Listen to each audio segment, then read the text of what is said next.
네, 반갑습니다. 46번째 우리 세미나입니다.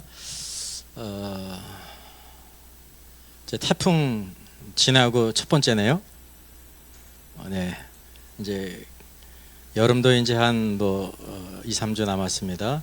그 더운 날이 지나면 또 이제 가을이 오는 것처럼 오늘도 우리 모든 삶 가운데 항상 뭐가 있냐면요, 업다운이 있습니다. 쌓인 곡선처럼 올라갈 때가 있으면 내려갈 때가 있고, 그래서 오늘도 신앙생활에도 어떠냐면 우리가 어떤 때는 한편으로 이렇게 이제 업이 돼가지고 올라갈 때가 있으면 어떤 때는 또 침체돼가지고 떨어질 때가 있고요. 또 떨어질 때가 있으면 또 우리가 새 힘을 얻고 또 올라가면서 뭐가 생기는지 아세요? 북방에 있는 나무하고 남방에 있는 나무의 차이가 있어요. 북방에 있는 나무는 있는데 남방에 있는 나무는 없어요. 그게 뭘까요? 나이테가 왜 생기는 거냐면 봄, 여름, 가을, 겨울이 있기 때문에 나이테가 생기는 겁니다. 그러니까 오늘 신앙에도 항상 뭐냐면 우리가 이제 평탄하게 가는 것도 좋은 것 같지만 평탄하게 간 사람에게는 이제 어려움이 없기 때문에 어려움을 당하면서 우리가 신앙의 연륜이라는 체험이 생기는 거거든요. 그래서 우리가 어떤 상황에 있어든지 하나님께서 우리를 또 선한 일로 인도하시는데 또 우리가 낙심치 않고 소망을 하나님께 두고 나가야 될 줄 믿습니다. 자, 우리가 에스겔의 이상, 에스겔서 1장을 다루고 있습니다. 특별히 이렇게 이제 제가 간단히 찾아보니까 특별히 에스겔서를 다루면서도 이 1장에 대한 부분들을 이렇게 심도 있게 다루는 걸 제가 못 찾아봤어요. 그 이유가 바로 뭘까요? 이게 하늘의 이상이기 때문에 굉장히 난해해요. 이게 대체 만나 뜻이 있는 것처럼 이것이 뭐냐 그러는 것처럼 하나님께서 보여주셨는데도 그걸 모른단 말이죠. 그걸 모른다는 이유는 바로 뭐냐면 우리가 성경 안으로 들어가지 못했다는 거예요. 성경 안으로. 그래서 에스겔서 1장은 요한계시록과 함께 하늘의 광경을 우리에게 보여주고 있습니다. 그리고 계시란 뭐냐면 하나님께서 우리에게 보여주시기 위해서 말씀하신 거예요. 이렇게 덮어진 장막을 보자기를 벗겨서 우리에게 보여주신 것처럼. 근데 오늘날 우리가 어떤 관념을 가지고 있냐면 하늘에 속한 것은 우리가 알 수 없다라는 관념을 가져요. 그래서 요한계시록을 요한계시록으로 부르지 않고 요한묵식으로 부르는 사람들이 있습니다. 묵시는 바로 감춰져 있다는 겁니다. 그래서 아주 난해하기 때문에 다빈치 코드의 코드를 푸는 것처럼 막 이렇게 풀어서 어떤 사람, 특별한 사람만 알 수 있지, 그것도 긴가민가 하는 거지 우리 같은 사람은 모른다라는 성경으로 만들었는데 이게 전혀 잘못 관념이에요. 계시지, 계시는 하나님께 우리의 힘으로 알 수가 없지만 예수 그리스도께서 그 인을 떼심으로 인하여 하늘에 속한 모든 비밀들을 우리에게 보이셨다는 걸 아셔야 돼요. 그런 관념으로 우리가 본다고 하면 에스겔 성경의 1장 말씀은요, 다른 성경에 비해서 아주 난해한 부분이에요. 아주 난해한 부분이에요.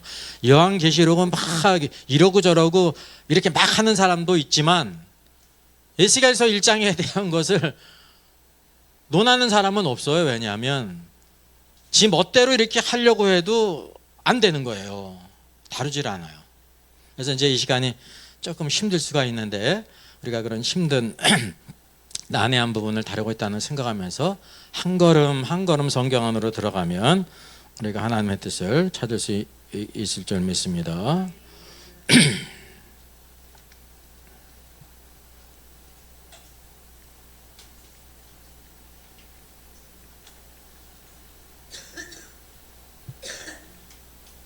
네, 요한계시록 인사이드인데요. 요한계시록을 모르면 성경을 내가 모른다라고 생각하면 맞아요. 다른 성경을 알잖아요, 많이 나름대로.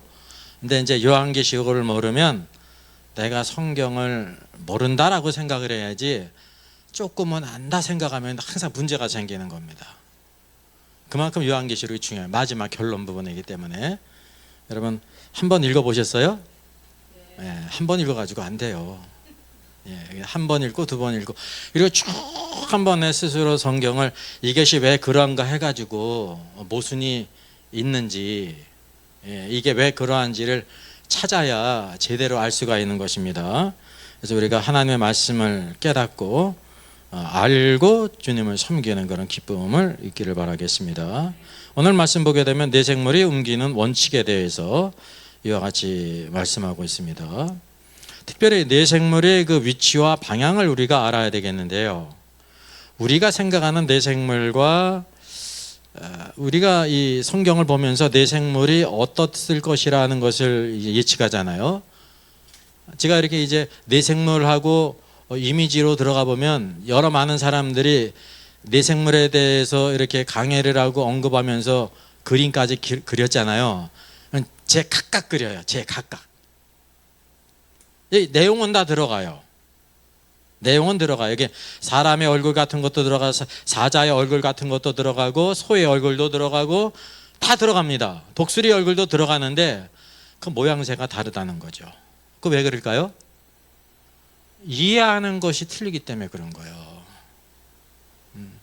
여러분 내 생물은 어떻게 있냐면 제가 그림으로 표현했는데 하나님의 보좌 주위에 내 생물이 있는데 흔히 생각할 때 사람의 모양을 하고 있는 내 생물은 요 앞에 있고 라고 생각하는데 그게 아닙니다. 옆에 있는 그림과 같이 하나의 생물이 4개의 얼굴을 갖고 있어요.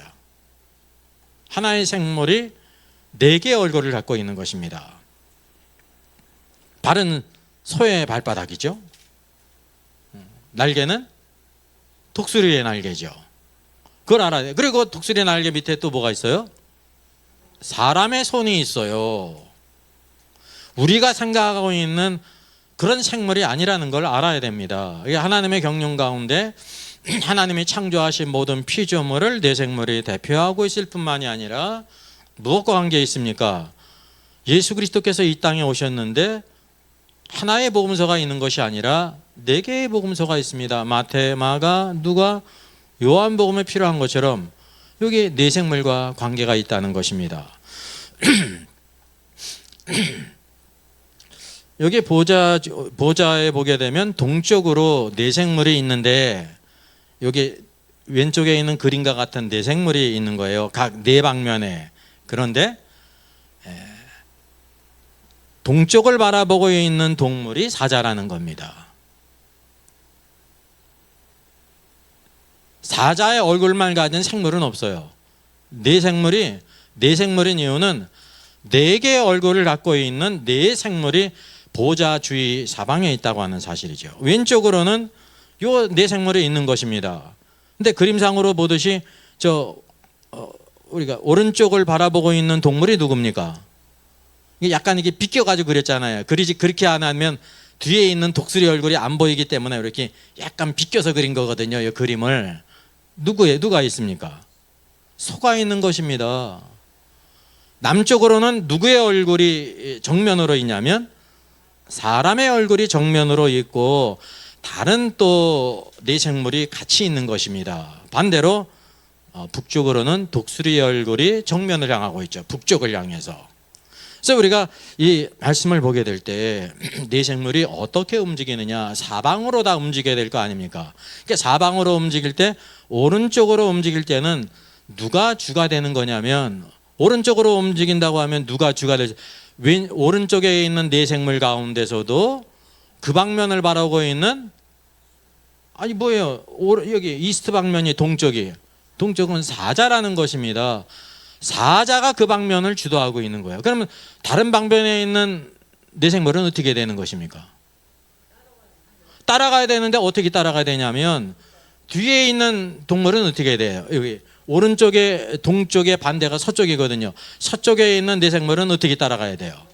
성경에서 중요한 것이 돌이키지 않고 반드시 그대로 행하기 위해서 어떻게 하는 거예요? 뒷걸음친다는 거예요. 뒷걸음쳐. 그럼 앞에 있는 4생물은 어떻게 합니까?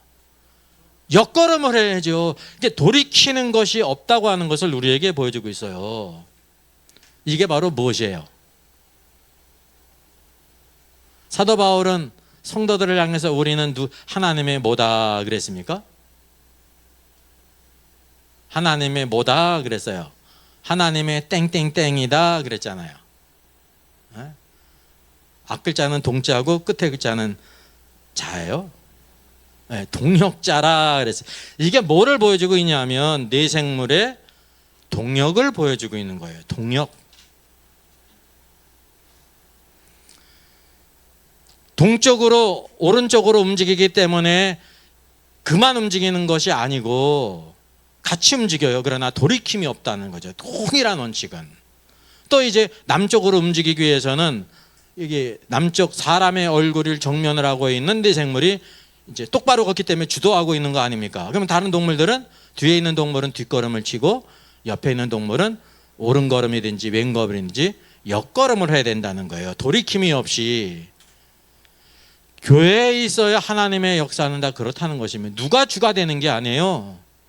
왜냐하면 동서남북으로 움직일 때가 있는데 남으로 움직일 때는 여기 사람의 얼굴을 하고 있는 뇌생물이 주도를 하지만 다른 뇌생물은 그럼 열중시하고 있는 것이 아니라 뭐 같이 움직여야 되는데 같이 움직인다고 그래가지고 똑같은 권리를 가지고 움직이려면 어떻게 해야 되는 거예요?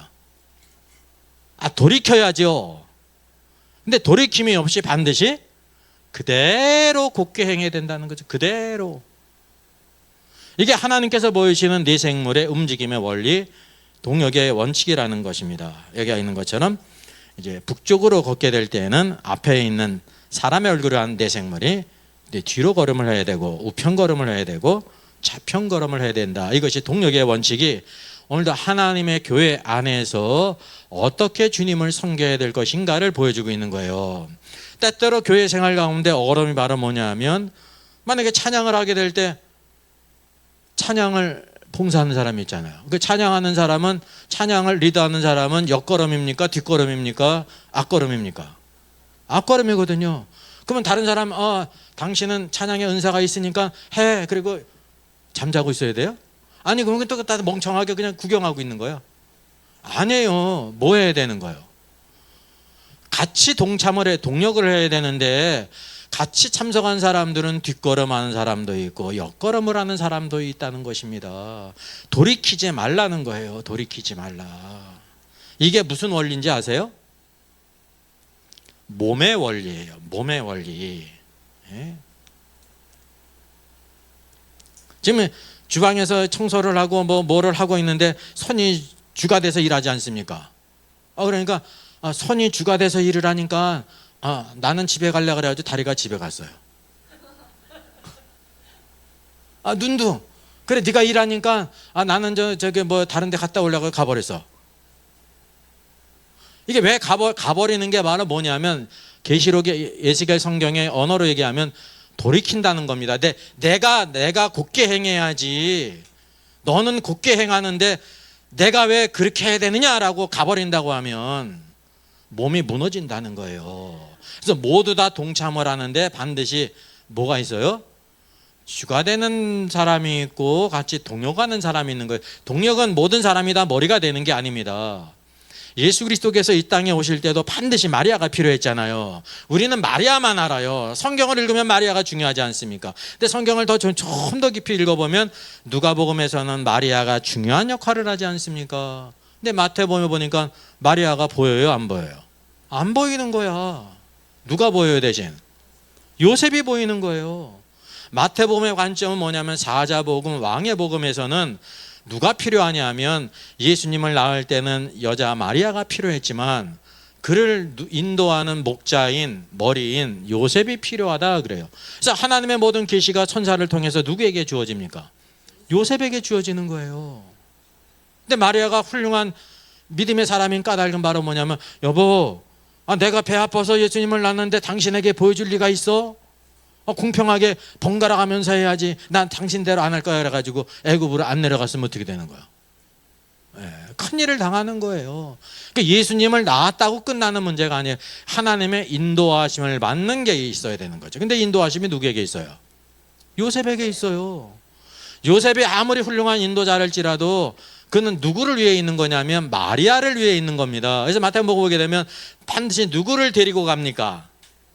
마리아가 아니에요. 천사가 말하는 것도 그 아기와 마리아를 데리고 내 가라. 요셉의 역할은 바로 뭐냐면 그 아기이신 예수님과 그를 낳은 마리아를 위해 있는 겁니다. 만약에 요셉에게 마리아가 없으면 어떻게 되는 거예요?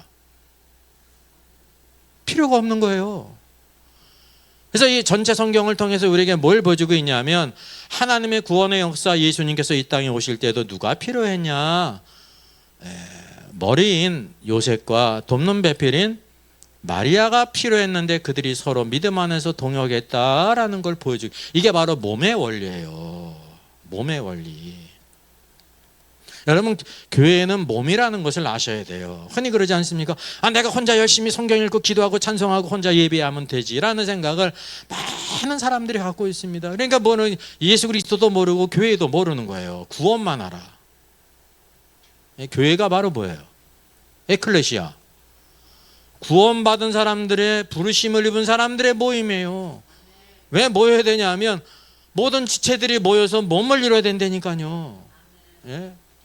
신앙생활은 개인 생활이 아니에요, 여러분. 세상 공부는 그냥 개인 교수가 있고 학원 가서 공부하면 되는 겁니다. 근데 신앙생활은 다른 몸이라는 거죠. 그래 반드시 초대교회 성도들이 모여서 뭐를 했어요? 안식 후 첫날. 제일 중요한 게 뭔지 아세요? 모의뿐만 아니라 우리가 무엇을 하려고 모였다라고 말하고 있잖아요. 한 글자. 예? 한 글자. 영어로는 B로 시작하고 우리나라 말로는 쌍디귿으로 시작하고, 떡이, 우리가 떡을 때려하여 모였더니, 그 떡이 무슨 떡이에요? 성찬의 떡이죠. 성찬을 그냥 택배로 하면 되지 왜 모여서 했어요? 온라인으로 하지. 지체는 모여야 되는 거라니까요. 몸이.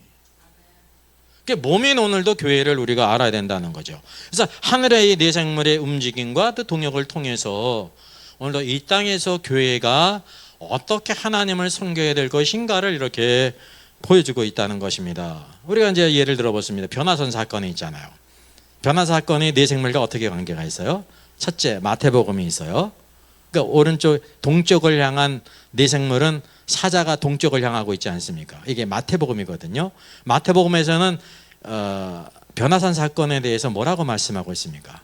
대부분 요한복음을 제외한 마태, 마가, 누가 요 복음에 변화산 사건이 있는데 그 차이가 무엇인지를 몰라요.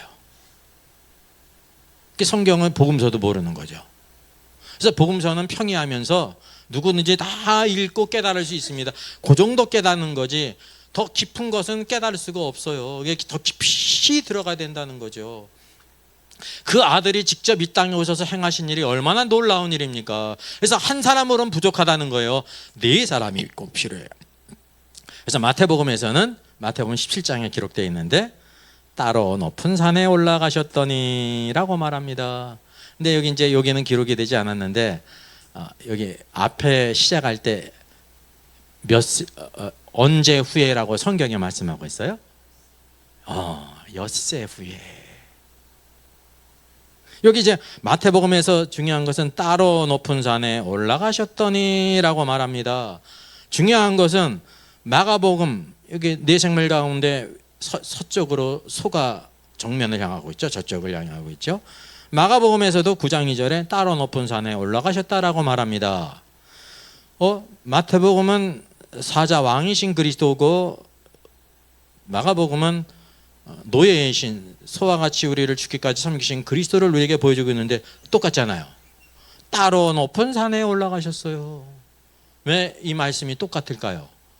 무엇을 보면 더 확실히 알게 되냐면 여기 남쪽을 향해 사람의 모양이 네 생물이 남쪽을 향해 정면을 향하고 있는데, 그럼 누가복음에서는 뭐라고 기록하고 있냐면 마태와 마가복음에 없는 말씀, 그들을 왜 데리고 가셨는가 봐서 여기는 따로 그냥 높은 산에 올라가셨음을 우리에게 보여주고 있지, 누가복음은 그들을 뭐하러 데리고 올라갔어요?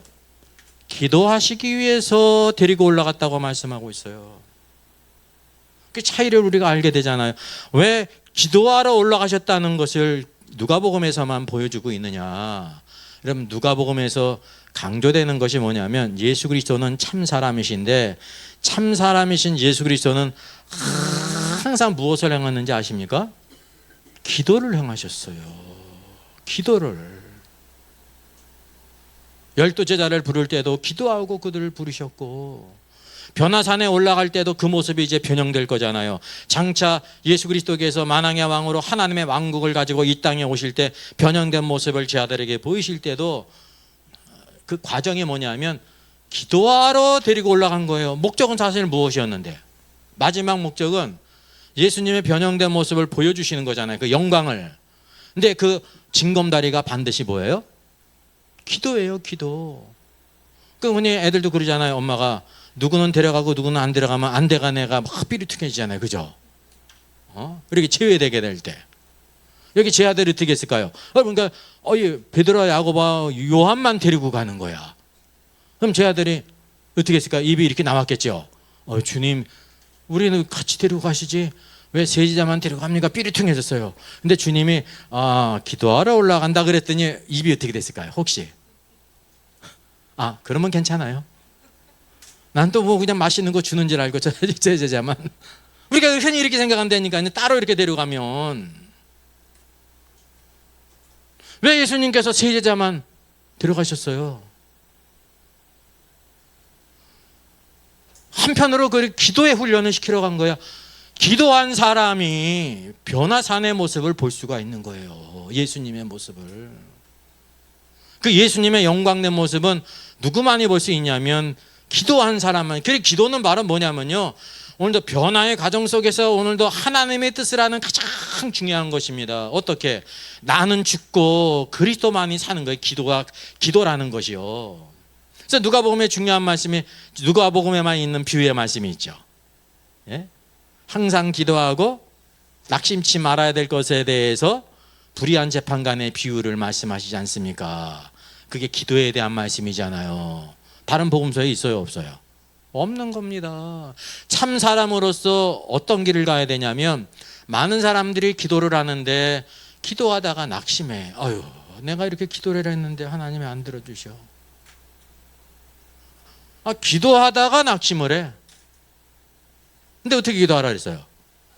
항상 기도하라 그랬다니까요. 한때만 기도하지 말고 항상 기도하고 낙심하지 말. 그게 바로 인성의 중요한 부분이에요, 여러분. 하나님의 신실함을 믿게 될 때 불의한 재판관에게 막 신원하는 것은 바로 무엇입니까? 다른 데 하소연할 데가 없는 거예요. 그래서 주님께서 하물며 하늘에 계신 아버지께서 너의 부르짖는 소리를 듣지 않겠느냐. 왜 응답이 안 되냐면 기도하다가 그냥 가버리는 거야, 낙심해가지고. 그러니까 항상 기도하고 낙심치 말아라. 그래서 누가복음에만 있는 겁니다. 누가복음에만. 그래서 이런 것들을 우리가 쭉 찾게 될 때 참 사람의 증거가 기도라는 것을 우리가 알게 돼요. 왕이신 그리스도와 오늘도 우리를 섬기신 그리스도는 모양은 다르지만은 틀리잖아요. 그럼에도 불구하고 공통되는 것이 있어요. 왕도 또 섬기는 사람도 동일한 분깃이 있는데 그게 바로 따로 가야 된다는 거예요. 따로가 무슨 뜻입니까? 따로 부른다는 말이 적극적인 의미일까요? 소극적인 의미일까요? 적극적이죠. 따로라는 말이 킹제임스 성경에서 뭐라고 번역이 됐나요? 산상수훈에 이 말이 나오는데 강조된 게 바로 기도할 때든지 구제할 때든지 금식할 때 어떻게 하라고 그랬습니까? 은밀한 중에 보시는 하나님께서, 이 따로라는 말이 은밀하게 내려가셨다는 거예요. 따로가. 오늘도 우리가 왕이신 그리스도를 따르는 사람은 은밀한 게 있어야 돼요. 은밀한 게. 내가 오늘도 주님을 따르는데 왕이신 그리스도를 따르고 있는가? 그게 뭐가 있어야 되냐면 은밀한 게 있어야 돼요. 내가 하는 걸 모든 사람이 다 알아. 그거는 그냥 마땅히 있어야 될 거죠. 예배 참석하고 뭐 이런 것들은 마땅히 있어야 될 거잖아요. 어떤 사람은 나 예배하는 것도 아무도 모르게 할 거야 그래가지고 혼자 어디 산에 올라가서 예배를 했어. 그게 예배입니까? 예배드린 거는 하나님도 알고 사람이 다 아는 거예요, 모든 거. 근데 그게 전부면 안 된다는 거죠. 하나님만 알고 자기만 아는 은밀한 부분, 섬기는 부분이 있어야 된다는 것입니다. 그래서 여기 마가복음에서도 따로 은밀한 부분, 주님을 섬기는데 은밀한 부분이 있어야 돼. 은밀한 것들은 누가 갚으시는 거예요? 하나님이 갚으실 것이 있어야 되는 거예요. 그래서 이게 왕이신 그리스도와 오늘도 소유이신, 오늘도 죽기까지 섬기신 노예이신 그리스도의 공통점이 있는 거예요. 이게 무엇과도 관계되냐면 가상 7원이 있는데요. 마태복음과 마가복음은 서로가 일치가 됩니다. 서로 다른 면이지만 그런 면에서 일치가 된다고 하는 사실이죠. 그래서 이것을 통해서 뭐라고 말할 수 있냐면, 오늘도 우리가 기도할 때, 참 사람으로서 기도할 때는 누가 바로 곧게 걷는 거냐면, 여기 남쪽을 향해 있는 내생물, 그게 바로 사람의 얼굴이 정면을 향하고 있잖아요. 그는 곧게 거들지만 다른 내생물은 어떻게 걸어요? 뒷걸음 치든지 옆걸음을 쳐야 된다는 겁니다. 다른 거는 놀고 있는 게 아닙니다. 함께 동역하고 있는 거죠. 오늘도 우리가 기도할 때 참 사람이신 예수 그리스도를 닮아가는 거거든요. 근데 무언 요소가 함께 따라오는 것이냐면, 섬기신 그리스도, 왕이신 그리스도, 하나님이신 그리스도가 뒷걸음과 옆걸음을 통해서 함께 움직이는 거예요. 이게 하나지 다른 것이 아니다라는 걸 우리에게 보여주고 있는 것입니다. 이게 복음서에서 모든 말씀들이 이렇게 다 적용이 되는 거예요. 지금 여기 이제 그 이전에는 어떻게 하면 내가 영생을 기업으로 받을 것인가, 부자 청년에 대해서 말씀했잖아요. 동일한 원리예요.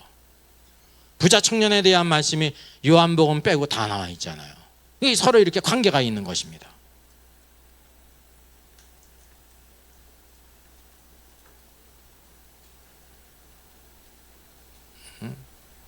자, 그 다음에는 무엇을 따라하냐면 영을 따라서라고 말하고 있어요.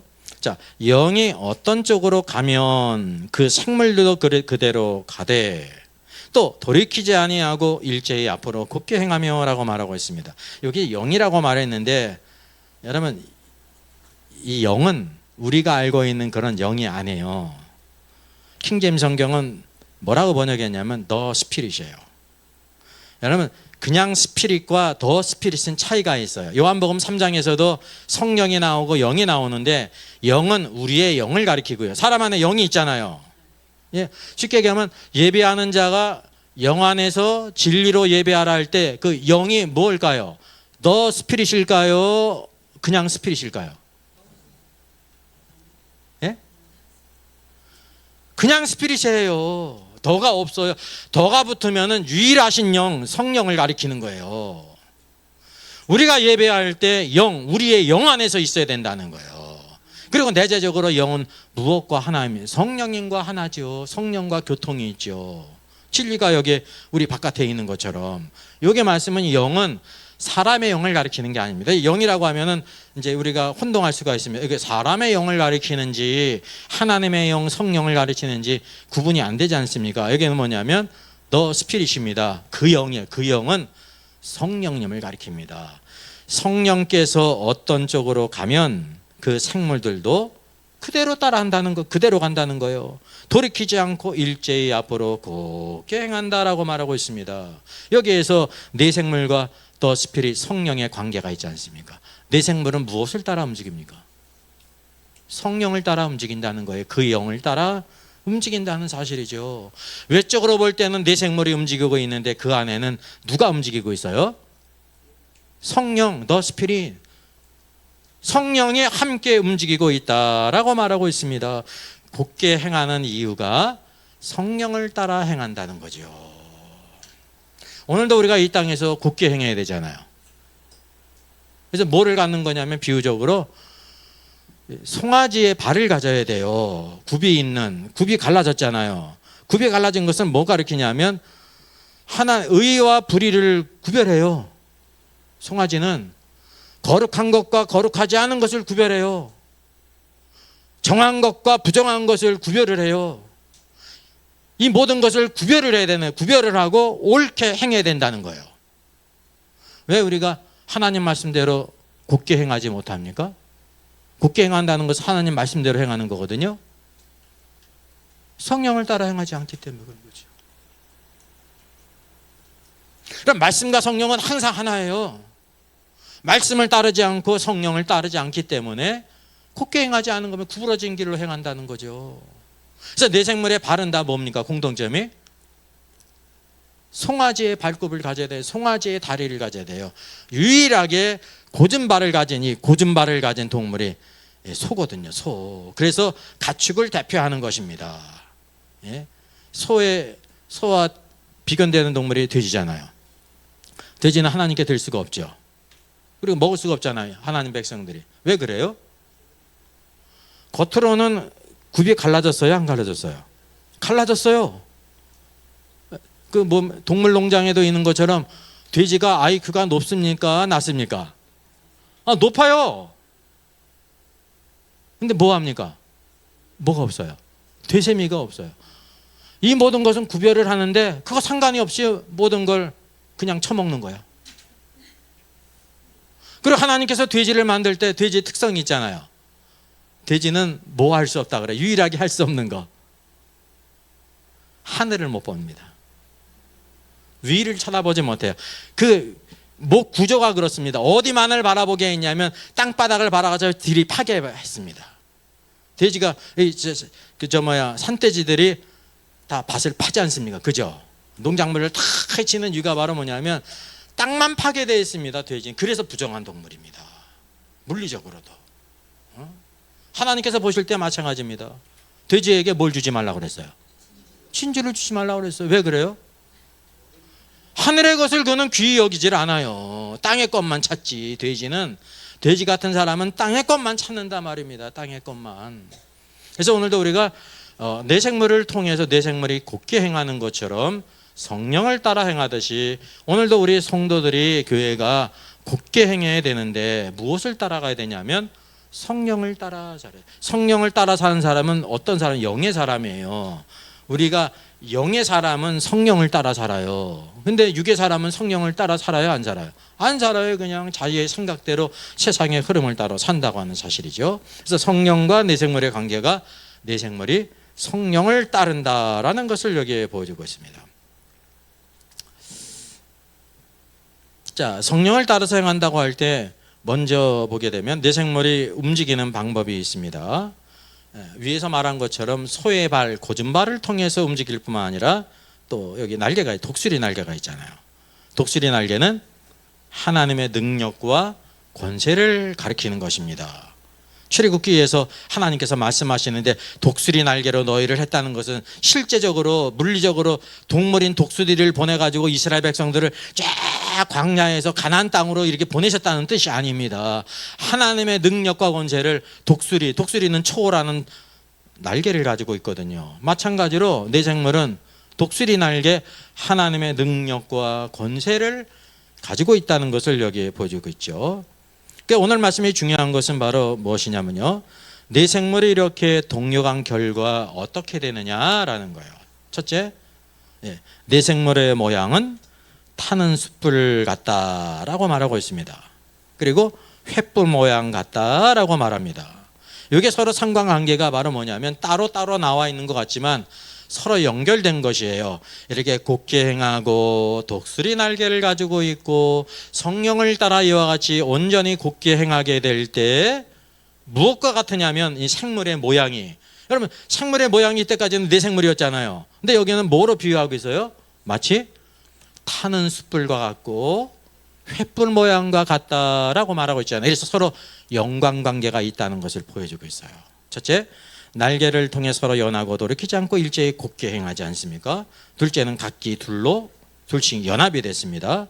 그리고 성령이 가고자 하는 대로 생물들도 돌이키지 않고 곧게 나가들게 될 때 이런 동력의 결과 내생물의 모양이 무엇과 같게 되냐면 타는 숯불과 횃불 모양 같다라고 말하고 있는 것입니다. 그래서 하나님께서 내생물의 모양이 타는 숯불과 같다는 것은 무엇을 가리킬까요? 타는 숯불 여러분 이렇게 잡아보신 분 있으세요? 잡아보지 마세요. 큰일 납니다. 어떤 사람은 작은 일 날 줄 알고 만져보는데 아닙니다. 오산입니다. 병전 밑에 오산이에요. 큰일 나요. 이사야 6장에 하나님의 이상을 봤는데 나요 부정하도 죽게 됐다 이사가 그랬잖아요. 하나님께서 어떻게 하셨어요? 숯불로 그 입술을 정하게 했잖아요. 여러분 그게 적극적인 의미예요? 소극적인 의미예요? 어?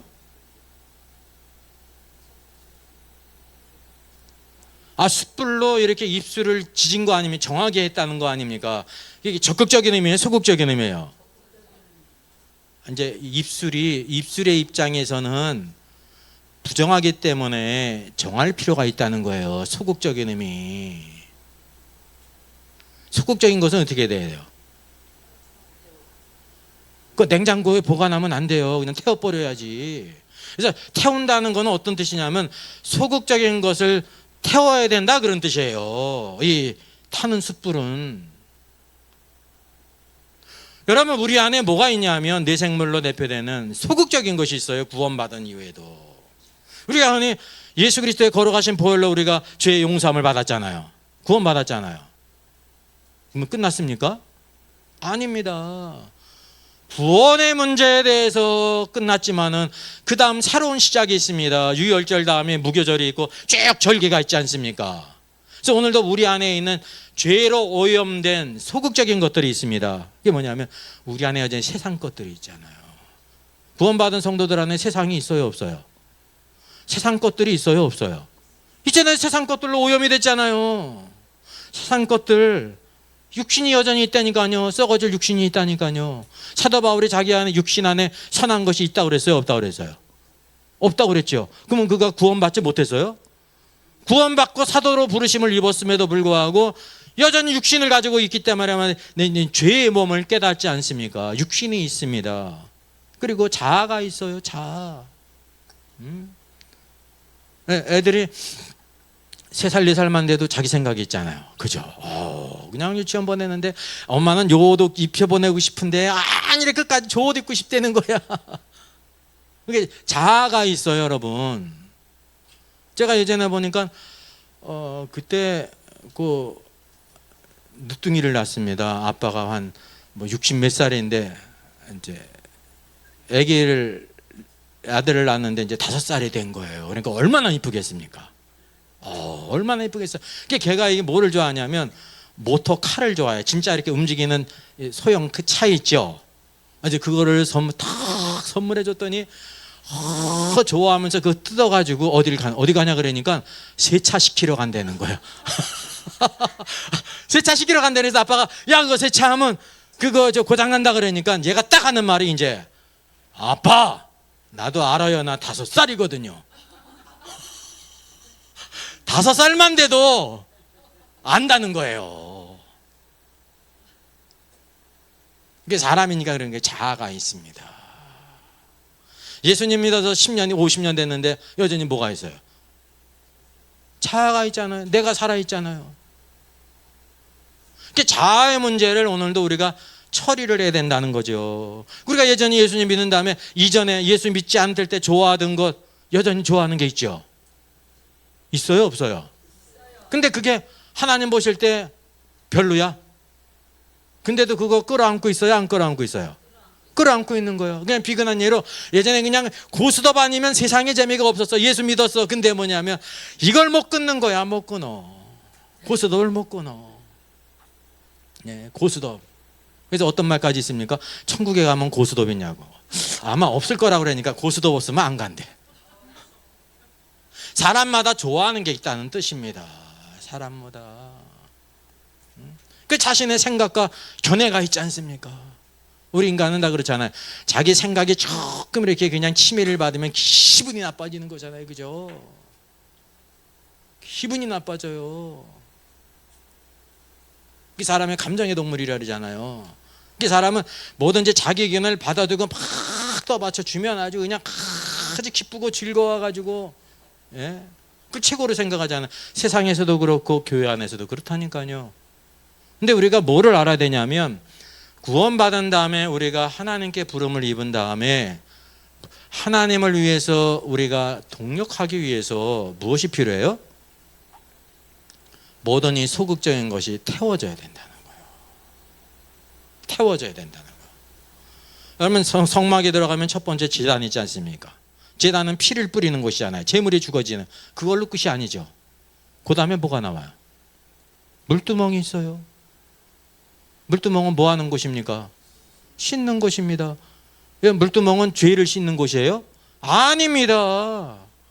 죄의 문제를 해결한 다음에 또 뭐가 있어야 되냐면 여러 가지 모든 더럽고 소극적인 것을 씻어버림이 있어야 된다는 것입니다. 이 모든 것들이 완전히 다 태워져야 된다라는 걸 이제 여기서 보여주고 있어요. 자, 보세요. 오순절 성령님이 강림하셨습니다. 이 그림으로 이렇게 펴냈는데 여기 사실 큰 오류가 있습니다. 이제 화가들이 그림을 그리니까 그럴 수밖에 없죠. 그리고 이렇게 이런 것들을 성경을 가르치는 사람들이 제대로 못 가르쳤기 때문에 그림으로 잘못 나타나는 거예요. 여기에 제일 큰 잘못이 뭡니까? 저 위에 있어요. 위에. 저 오순절 성령님 광경을 그림으로 나타냈는데 성령이 비둘기같이 임하시잖아요. 오순절 성령님이 비둘기같이 임하십니까? 이거 큰 오해예요. 비둘기 같은 성령이 임하신 분은 예수 그리스도밖에 없어요. 그분이 죄가 없는 분으로서 하나님의 아들이고 성령이 임하신 것은 이분이 바로 메시아이다, 하나님의 아들이라는 증거거든요. 오순절 성령은 뭐가 임했습니까? 첫째, 급하고 강한 바람이 불었습니다. 눈에 보이지 않잖아요. 근데 알아요? 몰라요? 알죠. 뭐를 통해 알았습니까? 바람 소리 같은 것이 들렸어요. 급하고 강한 바람 같은 소리가 온 집에 가득했다 들렸다니까요. 그 바람이 있을 뿐, 비저블한 것이 있을 뿐 아니라 뭐가 있었습니까? 불의 혀처럼 갈라진 모양이 각 사람 위에 이렇게 임했습니다. 불이 임한 게 아니에요. 불의 혀의 혀처럼 갈라진 모양이라니까요.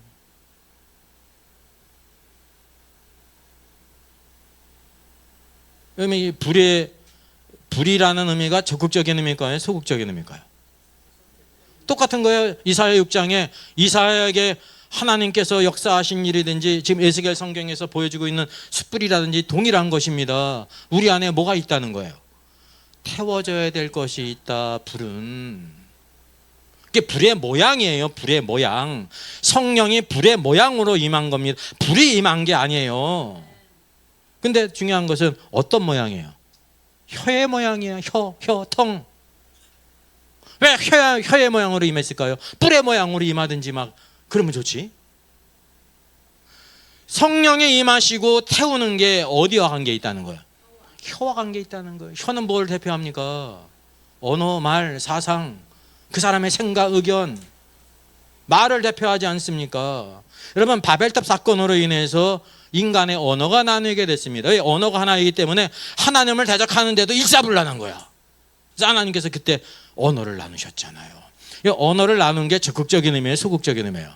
소극적인 의미예요. 죄를 짓는데 지금 더디져라. 왜냐하면 의사소통이 안 되니까. 그래서 우리가 외국어 배우는 게 이렇게 힘든 겁니다. 이때부터. 사람이 죄 짓는데 언어가 하나이니까 빨리 행하거든요. 소극적으로. 근데 오순절 성령이 임하실 때 뭐를 해결했냐면 모든 민족과 나라 모든 족속들마다 자신의 사상과 생각이 다 있는데 이제 오순절 성령께서 불의 혀의 모양으로 임하심으로 말미암아 우리의 태워질 것이 있다. 그것이 어디에 있다는 거야? 혀에 있다는 거게 혀의 모양으로 너희들의 사상과 생각과 견해와 모든 의견과 이론은 다 태워져야 된다. 이렇게 다 태워진 결과가 뭘까요? 태워진 결과가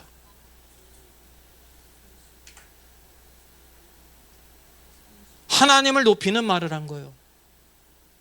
하나님을 높이는 말을 했는데 무엇을 한 겁니까? 자기가 배운 언어로 하지 않고 배우지 않은 다른 지역의 언어로 했다니까요. 그게 방언이에요. 방언은 이 땅에 존재하는 언어예요. 그래서 그때 6월절 날 모인 유대인들이 다 알아들었어요? 못 알아들었어요? 알아들었다니까 깜짝 놀란 겁니다. 우리는 그곳에 태어나서 이 언어를 하는데 어떻게 예루살렘 사람들이 이 언어로 하나님을 높이는 말을 하느냐. 방언의 내용은 기도도 아니고 찬양도 아니에요. 하나님을 높이는 말이에요. 하나님을 높이는 말. 그래서 그것이 표적이 된 겁니다. 보이지 않는 성령님이 임하신 표적이라는 거죠. 그래서 사도 베드로가 성경을 예언하면서 하나님의 약속하신 성령을 우리에게 주셨다. 우리가 세술에 취한 것이 아니다. 쭉 말씀을 전하지 않습니까? 너희가 회개하고 예수 그리스도를 믿으라. 그럼 약속하신 성령을 받을 것이다. 그들이 모두 구원받지 않았습니까? 여기서 보니까 이 불이 바로 뭐예요? 소극적인 것을 타고는 겁니다. 이 땅에서 성령 운동하는 수많은 사람들이 있는데 이렇게 불의 혀에 같은 모양의 임했다는 말을 들어본 적이 있습니까? 없습니까? 없잖아요.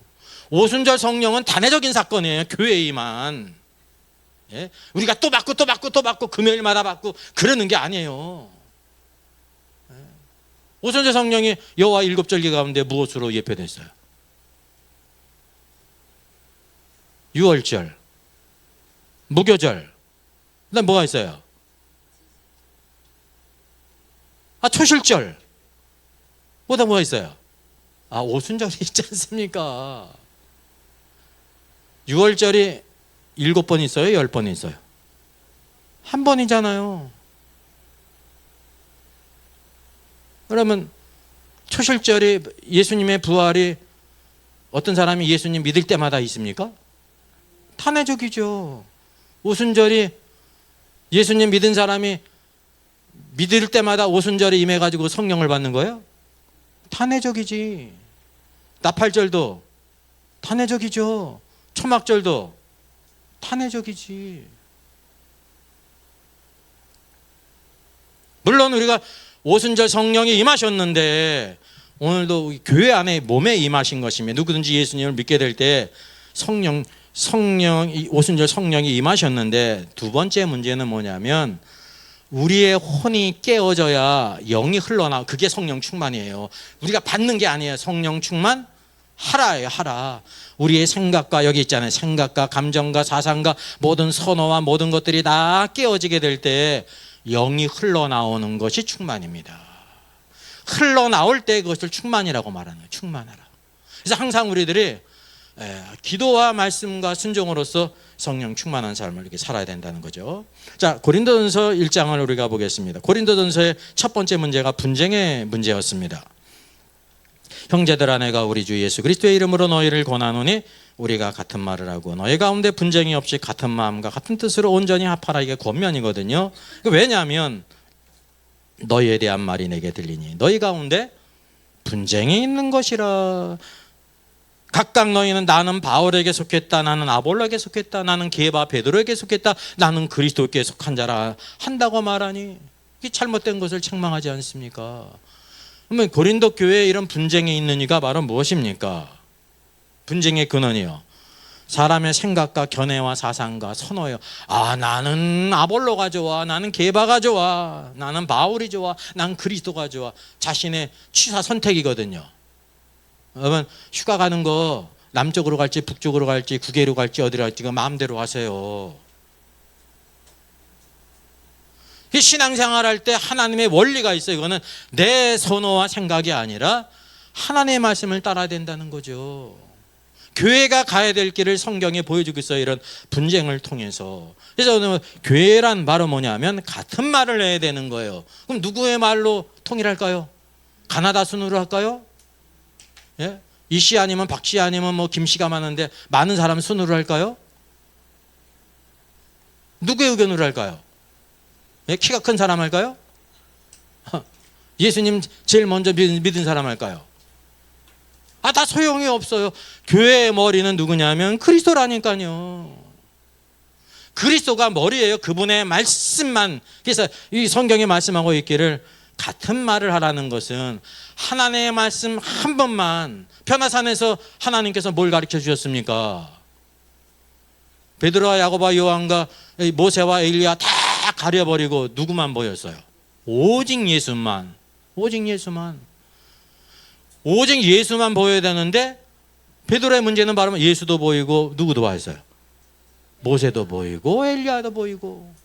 그러니까 예수님을 모세와 엘리야와 같은 판결로 생각했다니까. 근데 다 가려버리고 구름으로 다 가려버리고 말씀으로 너희는 저의 말을 들으라. 여러분, 우리는 말하는 사람이 아니라니까요. 듣는 사람이지. 예. 말하는 사람이 복이 있어요? 듣는 사람이 복이 있어요? 듣는 사람이 복이 있는 거예요. 주의 말씀을. 우리는 말하는 사람이 아닙니다. 이 강단도 어떤 사람의 생각을 말하라고 세운 게 아닙니다. 누구의 말을 전하는 거예요? 하나님의 말씀, 대언이에요. 대언. 우리가 스스로 뭐 만들어가지고 말하는 게 아니에요. 구약의 모든 선지자들, 예언자들은 자기가 생각해서 말한 사람이 아무도 없습니다. 하나님의 주신 말씀을 그대로 대언한 거예요. 그게 예언자의 뜻이에요. 대언자의 뜻이에요. 근데 우리는 예언을 갖다가 어떻게 생각하냐면, 예언자들이 어떻게 내일 모레 내달에 내년에 무슨 일이 날까 막 이래가지고 아는 걸로 생각을 하는 거예요. 그런 적이 있어요? 없어요? 없어요. 하나님이 주신 말씀을 그대로 전한 거예요. 그게 예언이에요. 이게 하나님 말씀의 권위라니까요.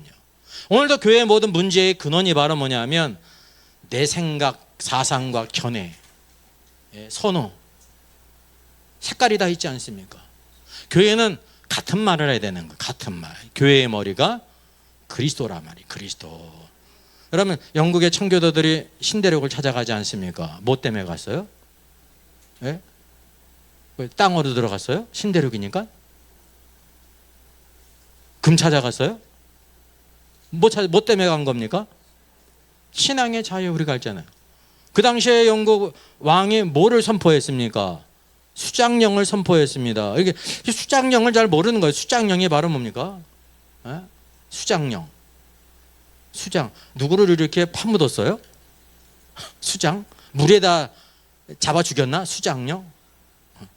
머리 숫자에 긴장자예요. 교회의 머리는 영국의 왕이라는 거예요. 그러니까 모든 교회가 누구에게 순종해야 된다는 거예요? 영국 왕에게 순종해야 된다는 거예요. 사실 어떻게 따져보면 지금 중국에 있는 삼자교회는 누구의 명령을 받습니까? 공산당의 명령을 받는 거지 않습니까? 그거를 거부했기 때문에 많은 여러 가지 어려움을 당하지 않습니까? 동일한 거예요. 교회의 머리가 왕이면 어떻고 공산당이면 어때요? 신앙생활 하면 되지. 아닙니다. 교회의 머리는 누구시냐면 예수 그리스도라니까요. 예수 그리스도. 그래서 말로만 듣던 콜럼버스가 신대륙을 갔다 왔는데 그거를 맞아 배를 타고 모든 거 다 처분하고 그 신대륙에 갔던 겁니다. 그러니까 오늘도 우리가 뭘 기억해야 되냐면 교회에는 같은 말을 하고, 그죠? 같은 말을 하고 뒤에 같은 마음과 같은 뜻으로 온전히 합하라. 영으로서 성령을 따라 살아야 될 것을 말씀하고 있습니다. 그러니까 모든 분쟁은 하나님 말씀을 떠났기 때문에 그런 거예요. 사람의 생각과 의견으로 나뉘었기 때문에 그렇다는 거죠. 자, 성경에 두 교회가 있습니다. 빌라델비아 교회가 있습니다. 적은 능력으로 말씀을 지킨 교회죠. 형제 사랑하는 교회였어요. 성령을 따랐어요. 그게 다 뭐냐면 적은 능력을 가지고 말씀을 지켰다는 거죠. 자아와 자신의 모든 좋아하는 것과 의견과 세속적인 것, 그 모든 것이 다 세워졌다는 것입니다. 그래서 여기 책망이 없죠. 빌라델비아 교회. 근데 라오디게아의 마지막 교회는 어떻습니까? 라오디게아라는 뜻이 백성들의 의견이라는 뜻입니다. 예? 라오스가 백성이라는 뜻이고요. 뒤에 디게아가 의견이라는, 백성들의 의견. 이 많은 사람들의, 성도들의 의견을 따라 움직이는 교회가 라오디게아 교회. 오늘날 그런 교회를 좋은 교회라고 말하지 않습니까? 그죠? 성도들의 다수의 의견을 따라 교회가 자주우지해요. 비관한 예로 이제 동성애를 찬성하는 교수가 협동 목사로 있는데 교단에서 그 목사를 이제 이렇게 내보내라는 거는 이제 애들을 가르치지 못하게 하라 그런 뜻입니다. 왜냐하면 교단도 다르기 때문에. 근데 그 담임 목사님이 그걸 교회에 이제 투표에 붙였잖아요.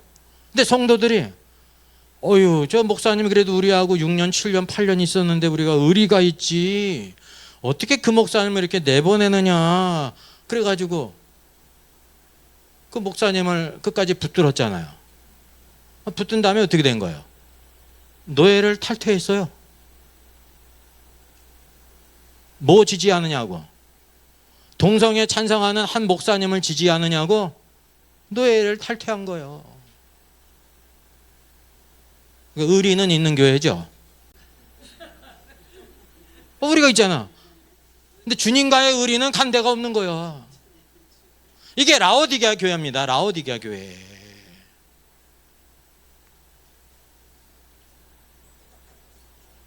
교단의 정체성은 동성애를 찬성하지 않거든요. 그리고 다른 교단 목사고. 마땅히 그러면 그걸 내보내야지. 노예가 그렇게 지도를 하면. 근데 이런 교회가 우린 교회는 성도들의 의견대로 움직이니까 좋은 교회라고 생각한단 말이죠. 라오디게 특징이 바로 뭡니까? 미지근한 교회입니다. 주님이 뭐라고 말씀하세요? 너희가 뜨겁든지 차든지 하기를 원한다. 이게 무슨 말씀이냐면 믿는 성도들은 마땅히 뜨거워야 되는데 차든지는 뭐냐, 너희가 불신자라고 하면 내가 그냥 관심도 안 두겠는데 그 소리예요. 네? 미지근한 걸 좋아하잖아. 커피 미지근한 거 주면 좋아합니까? 네? 음식 미지근한 거 주면 좋아요? 주님도 싫어하신다니까요. 아이스든지 그냥 뜨거운 거지든지 둘 중에 하나지. 그래서 오늘도 우리가 우리 안에 있는 이 모든 사상과 선호와 모든 견해들, 사람이 이게 얼마나 중요하면 하나님 말씀보다 이렇게 높이 있거든요. 교회의 머리인 그리스도를 떠난 것이죠. 자, 성경적 남녀 리더십과 헤드십입니다. 자, 두 번째 주제로 넘어가겠습니다. 에스겔에 본 네 생물의 동력의 결과. 요한계시록 인사이드죠. 자, 횃불이 됐다고 하는데 그 동력의 결과 횃불이 됐어요. 숯불과 같고 횃불과 같다 그랬습니다. 이 타는 숯불이에요. 둘째는, 자, 타는 숯불은 어떤 뜻이냐면 우리가 이때까지 쭉 찾아본 것처럼 이 불이라는 것은 태우기 위한 거예요. 그리고 태운다는 것은 우리 안에 무엇이 있냐면 태워져야 될 것이 있다, 소극적인 것이 있다라는 것입니다. 우리가 신앙생활하면서 내 안에 태워져야 될 것이 있다는 걸 깨달아야 돼요. 그러니까 소극적인 거죠. 제단에서는 피를 흘릴 뿐만 아니라 그 다음에 물두멍이 있는 것처럼 없어져야 될 것이 있다는 거죠. 그러니까 우리 육신적인 것이 여전히 있고 자아가 살아있고 선호가 있고 의견이 있고 세상적인 것이 우리 안에 있습니다. 그럼 둘째, 타는 숯불과 같고 횃불 모양 같다고 말하고 있습니다. 여러분, 횃불 같다는 말이 킹제임스 성경에서는 뭐라고 번역됐습니까? 램프예요. 램프의 모습과 같다는 것입니다. 그 램프는 바로 뭐냐면 밝히기 위한 거예요. 횃불을 들지 않습니까? 왜 들어요? 어둠을 밝히기 위해서 드는 거예요. 횃불은. 그러니까 이 밝힌다는 것은 상대적으로 적극적인 의미예요. 그래서 타는 숯불과도 같고 횃불 모양 같다 말이죠. 그 오순절 성령에서도 소극적인 것을 태우는 것이 있고 적극적인 모습이 있어서요. 급하고 강한 바람 같은 것은 적극적인 것입니다. 능력이 있잖아요. 강하다는 말이죠. 능력의 영이에요. 오순절 성령의 영은. 그래서 베드로가 변하잖아요. 계집아이 밑에 예수님을 부인하던 자가 담대히 예수님의 죽으심과 부활을 증거하지 않습니까? 이게 뭐냐면 소극적인 것이 태워질 뿐만 아니라 적극적인 의미가 있다는 것을 두 가지를 통해서 우리에게 보여주고 있습니다. 자, 이미 에스겔서 1장 4절에서도 불이 있었으면 불이 번쩍번쩍하고 빛이 그 사방에 비친다 그랬죠. 불은 모든 소극적인 것을 태우는 것입니다. 왜냐하면 하나님은 거룩하신 분이기 때문에 모든 소극적인 것을 태워야 된다는 거죠. 그뿐만 아니라 태울 뿐만 아니라 뭐냐면 빛을 비춰요. 브라이트니스, 빛을 비춤으로 인해 가지고 모든 것을 구별하게 하시고 분별하게 한다는 것입니다. 이게 두 가지 의미가 있습니다. 여호와 하나님께서 시내 산에 강림하실 때도 불 가운데 강림하신다는 사실을 통해서도 우리가 알게 되는 것입니다. 성경 전체에서 보게 되면 여기 기드온의 300용사가 있지 않습니까? 여기 특별히 여러분 이것이 영적인 의미가 있는데 왜 이렇게 하나님께서 말씀하셨는지 깊이 생각해 보신 적이 있으십니까? 기드온의 300용사들 추리셨잖아요. 그들임에도 불구하고 반드시 어떻게 되냐면 나팔을 들 뿐만이 아니라 한 손에 뭐를 들었어요? 항아리를 들었어요. 또 그 항아리를 어떻게 했어요? 깨트렸어요. 깨트렸더니 그 안에 뭐가 나왔어요? 횃불이 있었어요.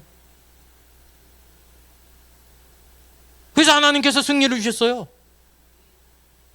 왜 이런 방법으로 싸우게 하셨을까요?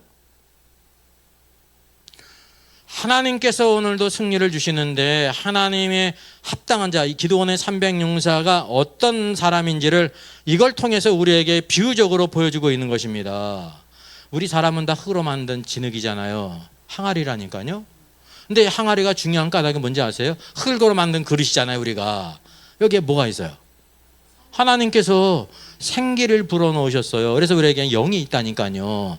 다른 모든 피조물은 영이 없습니다. 그걸 아셔야 돼. 사람만이 영과 혼과 몸이 있어가지고 사람이 하나님 앞에 예배드릴 수 있는 것이 영이 있기 때문입니다. 그리고 동일하게 혼이 있어도 사람의 혼은 다른 동물과 비교할 수 없어요. 예? 비교할 수 없다니까요. 그래서 이 지구를 다스리고 정복할 수 있는 권세를 주고 하나님의 형상이 있단 말입니다. 근데 예수님께서, 지금 주님께서 항아리를 든 것을 깨트리라는 거예요. 이게 뭐를 비유하고 있냐면 우리의 겉사람이 깨어져야 된다라는 걸 보여주고 있는 거예요. 이 300용사는요, 겉사람이 깨어져야 되는 거예요. 근데 그 안에 뭐를 잡고 있었어요? 횃불을 잡고 있었어요. 항아리 안에 횃불이 있게 될 때 어땠습니까? 빛이 나왔어요? 안 나왔어요? 안 나왔죠. 아니, 안 나왔죠. 항아리를 뒤집어 썼으니까. 항아리를 깼을 때 횃불을 밝게 들었다니까요. 이게 횃불을 통해서 뭘 보여주기는 거예요? 하나님의 영의 역사는 무엇이 있다고 그랬습니까? 밝히는 역사가 있지 않습니까? 밝히는 것이. 오늘도 우리가 육신이 깨어질 때 영의 밝힘이 있다는 걸 여기를 통해 보여주고 있는 것입니다. 이것이 이제 이 적들에게는 그냥 혼란을 가져온 거죠. 이 소리와 함께, 깨지는 소리와 함께 갑자기 캄캄하다는데 그냥 횃불이 곳곳에 드니까 그들이 스스로 싸워가지고 자멸한 거 아닙니까? 예? 이게 하나의 전략일 뿐만 아니라 하나님께서 영적인 교훈을 우리에게 주시는 거예요. 성경은 다 그래요. 이 말씀이 그대로 이루어진 거예요. 항아리를 들고 나갔고 그 안에 횃불을 들고 나갔습니다. 항아리를 깨트렸습니다. 근데 이걸로 끝나는 게 아니라, 그러면 기드온 그 시대만 그것이 끝나는 거죠. 오늘날 하나님께서 어떤 사람을 통해서 승리를 주시냐면 자아가 깨진 사람, 그래서 뭐를 밝히는 사람? 영을 횃불처럼 밝히는 사람, 그에게 승리를 주시는 것입니다. 반드시 항아리가 깨어져야 숨겨진 횃불이 바깥으로 밝히게 되어 있는 거예요. 오늘도 여기에 성령 충만이 적용이 될 수가 있습니다. 횃불은 지금 영을 가리키잖아요.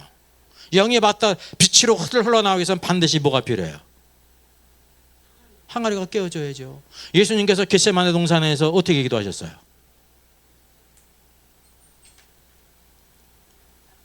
흐르는 땀방울이 핏방울이 들어가셨는데, 겟세마네가 무슨 동산입니까? 감람나무, 올리나무가 많은 동산입니다. 네.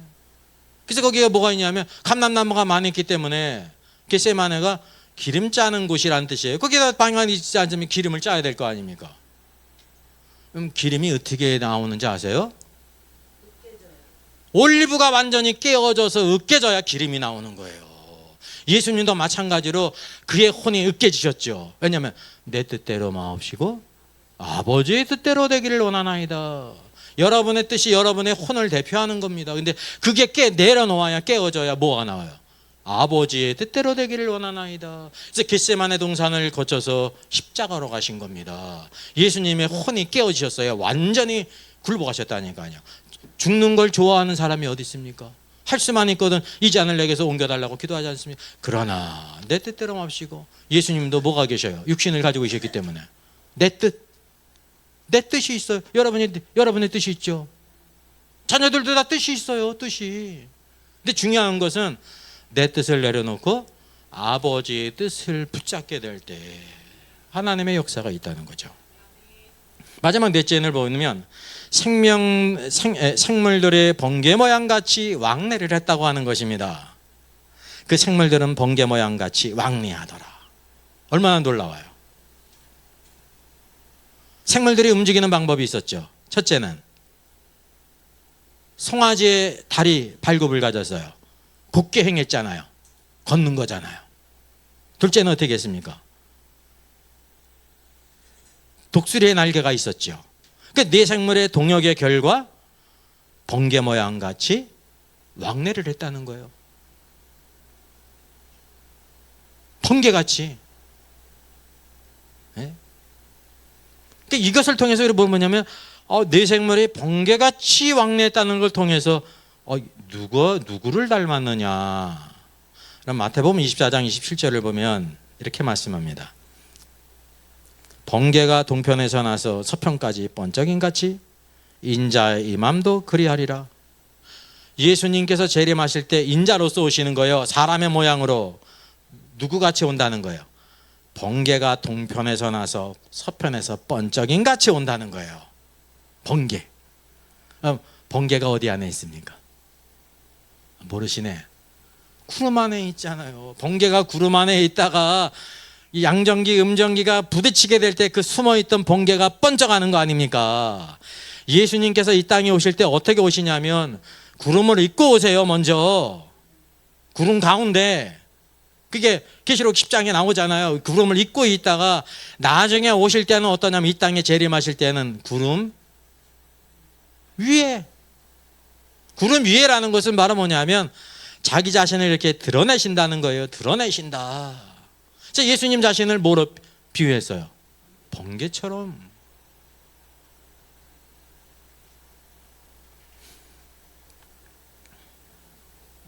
성경적 남녀 리더십입니다. 마지막 세 번째입니다. 자, 에스겔이 본 네 생물과 땅에 있는 네 바퀴. 오늘 중요한 부분이죠. 네 바퀴.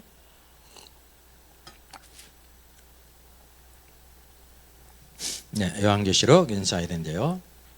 이 네 생물과 땅의 네 바퀴의 관계가 있습니다. 성경은 그 생물들을 보니 생물들 곁에 있는 땅에는 바퀴가 있다라고 말하고 있습니다. 그리고 네 얼굴을 따라 하나씩 있다. 이게 에스겔성의 아주 중요한 부분입니다. 지금 네 생물이 하늘 위에 있는데 이 땅과 어떻게 연결이 되냐면 땅 위에 있는 네 바퀴와 서로 연결이 되어 있다는 거예요. 여러분, 이 바퀴를 발명한 것이 언제죠? 주전 약 3,500년 전 보면 수메르 문명 이렇게 보게 되면 그 당시 바퀴가 발명이 되어집니다. 바퀴가 발견이 되어져요. 인류 문명의 아주 위대한 변화죠. 바퀴를 만듦으로 인해 가지고 어떻게 했습니까?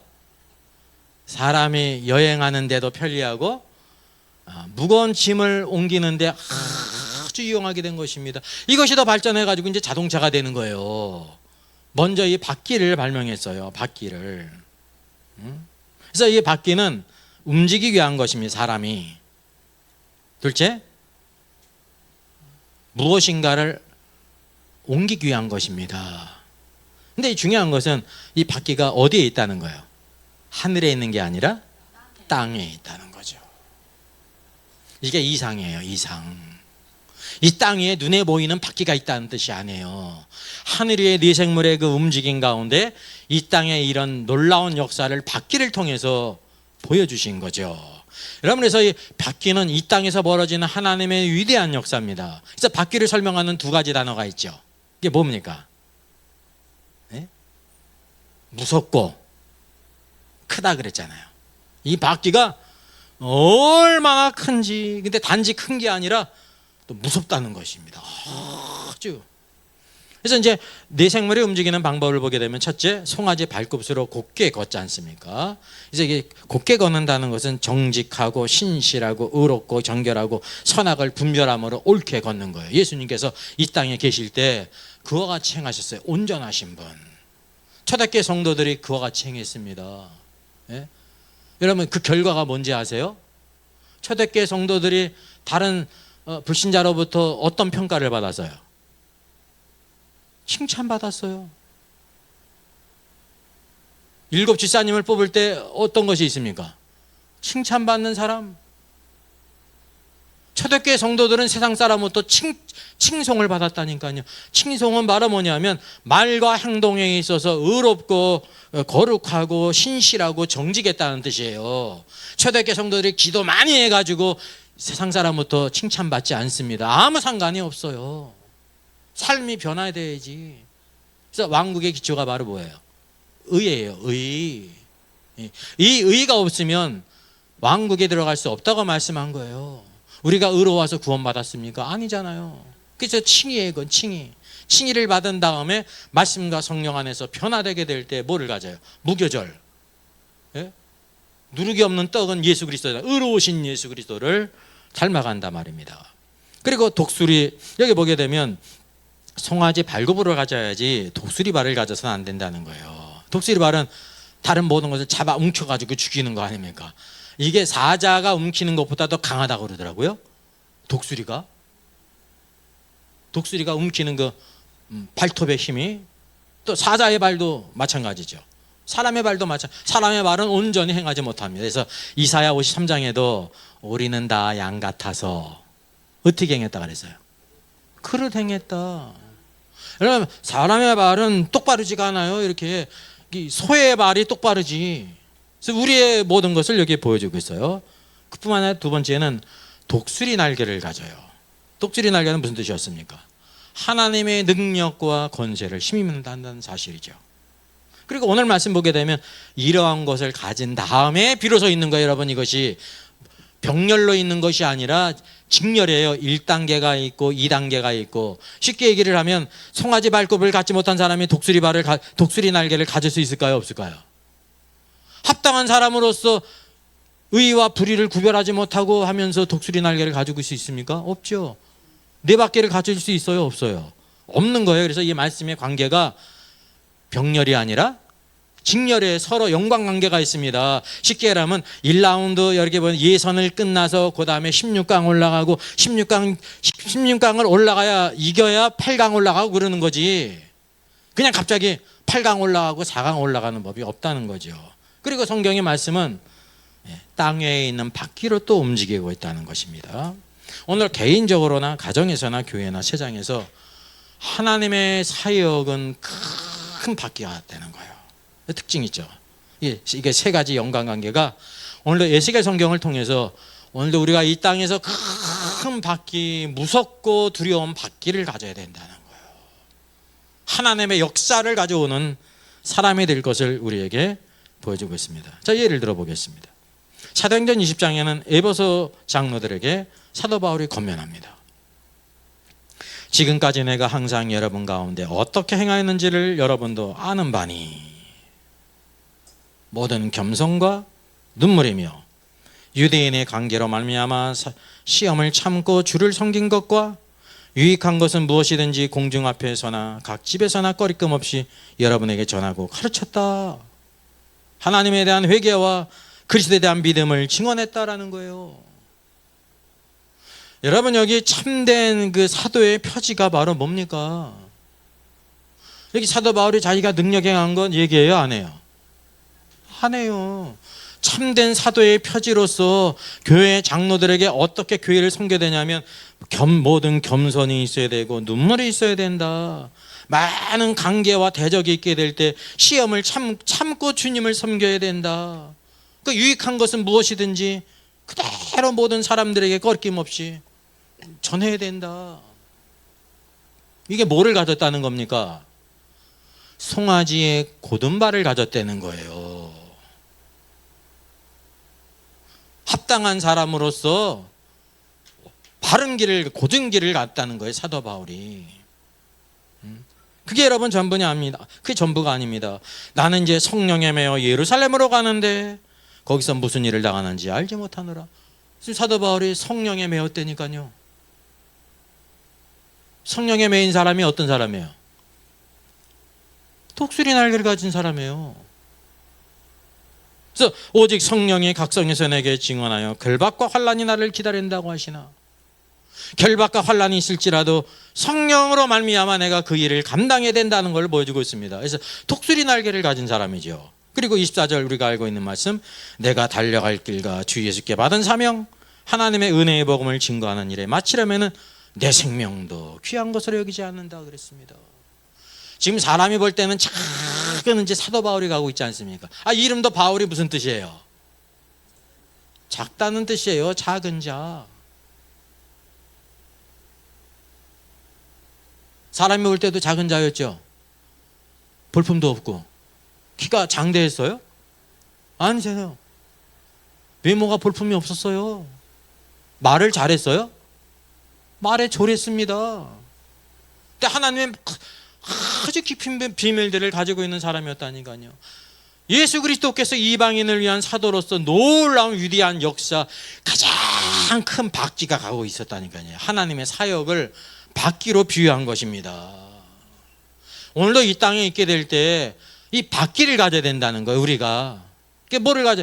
곧은 발을 가져야 되고 독수리 날개를 가져야 되고, 그 마지막에는 큰 박쥐를 가져오는 것입니다. 하나님의 사역을 위해서, 우리가 일을 위해 쓰임받는 사람이 되어야 된다는 거죠. 여기 보니까 하나님의 왕국을 전파하였다 그랬죠. 하나님의 왕국, 영원한 왕국, 의로우신 왕국. 이 세상 왕국은 다 심판받지만 하나님의 왕국은 영원하지 않습니까? 자, 그래서 우리가 첫 번째로 볼 때 네 바퀴의 그 모양과 구조를 우리가 생각할 필요가 있어요. 성경은 뭐라고 말하고 있냐면 황홀과 같다라고 말하고 있습니다. 에스겔서 1장 16절, 바퀴의 모양과 그 구조는 황홀같이 보이는데 그랬죠. 근데 우리가 다니엘서들 보게 되면 예수 그리스도가 무엇 같다 그랬어요? 그의 몸은 황홀 같다 그러잖아요. 서로 연관관계가 있죠. 여러분, 이 바퀴가 그리스도의 몸의 모양인 황홀과 동일하다는 거예요. 동일하게 보인다는 거예요. 그래서 이 바퀴의 모양과 구조와 주님의 몸이 황홀과 같이 동일하다라는 걸 보여주고 있어요.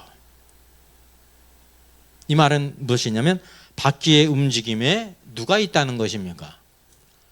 주님의 모습이 있다는 거예요. 바꿔 얘기하면 사도 바울이 증거한 모든 것에는 누가 나타나는 거예요?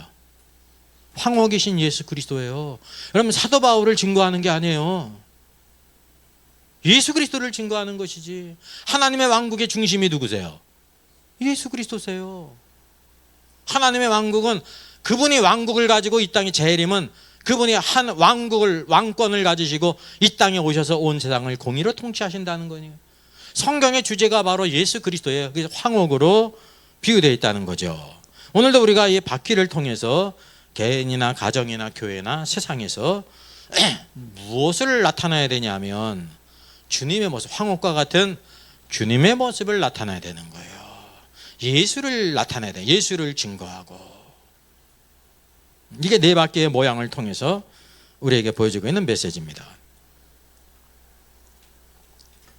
또 두 번째 특징은 네 바퀴가요 무섭고 놀랍다라고 말하고 있습니다. 이 바퀴의 둘레가 아주 높다는 겁니다. So high. 얼마나 높은지. 이러한 거대한 바퀴를 누가 볼 수 있습니까? 이 시기를 통해서 우리에게 보이신 거예요. 여러분이 하나님의 이 땅에 수많은 많은 일들이 있잖아요. 막 그냥 정치, 뭐 전쟁도 벌어지고 경제전이 있고 뭐 수많은 일들이 이 땅에 벌어지고 있지 않습니까? 하나님께 보실 때 가장 큰 바퀴가 바로 뭐냐면요, 이 복음의 바퀴예요. 예수 그리스도를 증거하는 하나님의 왕국의 바퀴라니까요. 그래서 가장 높다라는 것입니다. 세상에 어떤 걸과도 비교할 수 없다는 거죠. 그리고 둘째는 뭐냐? 성격이 무섭다는 거예요. 네? 무섭다는 것을 통해서 그 안에 뭐를 보여줘요? 위험을 보여주죠. 왜 무서우냐면 아주 위험이 있다는 것입니다. 이 바퀴가 그냥 작은 이런 바퀴가 아니에요. 딸랑딸랑한 바퀴가 아니고. 그래서 오늘도 이 사도 바울은 사람이 볼 때 작은 자였지만 주께서는 그를 통해서 이런 큰 거대한 바퀴, 가장 높은 바퀴, 두려운 바퀴, 하나님의 구원의 놀라운 사역과 함께 사도 바울의 완성이 바로 뭐예요? 하나님의 왕국. 하나님의 왕국이에요. 다니엘이 봤죠? 신상으로 예표되는 이 모든 것들이 다 뜨인 돌에서 부서졌는데 그것이 뭐를 이뤘어요? 중국에 있죠. 태산이죠. 태산을 이뤘다고 그러잖아요. 태산. 가장 큰 산을 이뤘다는 거예요. 이 땅에 수많은 산들이 있잖아요. 수많은 산들이 있죠. 강대국들이 있죠. 높은 산이죠. 작은 산들이 있죠. 이 모든 세상 왕국을 성경에서 산으로 비유했는데 하나님의 왕국은 가장 그 모든 산들은 다 가루가 되고 하나님의 왕국이 태산이라는 겁니다. 태산. 가장 큰 왕국. 그리고 영원한 왕국. 이것을 우리에게 보여주고 있습니다. 또 셋째, 네 바퀴의 특징이 있죠. 이 바퀴에는 많은 눈들이 있어요. 여러분, 이런 바퀴를 어디서 볼 수 있습니까? 이 바퀴 휠 안에 많은 눈들이 있다는 거예요. 18절, 그 네 둘레로 돌아가면서 눈이 가득하며. 우리가 이제 성경을 볼 때 이제 왼쪽으로 갈지 오른쪽으로 갈지 그걸 알아야 되거든요. 오른쪽은 이게 적극적인 의미인지 소극적인 의미인지 부정적인 의미인지 그거를 구별해야 되거든요. 눈이 많다는 거는 적극적인 의미예요, 소극적인 의미예요? 적극적인 의미예요. 눈이 많다는 건.